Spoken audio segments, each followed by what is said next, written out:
ಸರ್ವಜ್ಞಮನ್ಯಮನವೇಕ್ಷಸ ಕಾರ್ಯವೀರ್ಯಂ ಸ್ಮಿರಾನನೋ ಭುವನ ಜೀವನ ಮಾಬಭಾಷೆ.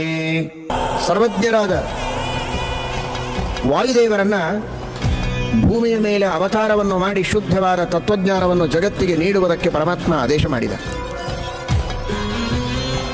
ಅಂತಹ ಪರಮಾತ್ಮನ ಆದೇಶವನ್ನು ಶಿರಸಾಧಾರಣ ಮಾಡಿ ದೇವತೆಗಳ ಪ್ರಾರ್ಥನೆಯನ್ನು ಮನ್ನಿಸಿ ವಾಯುದೇವರು ಅವತಾರ ಮಾಡಿದ್ದಾರೆ. ಹನುಮಂತ ದೇವರಾಗಿ, ಶ್ರೀರಾಮಚಂದ್ರನ ಪ್ರಧಾನ ಸೇವಕರಾಗಿ,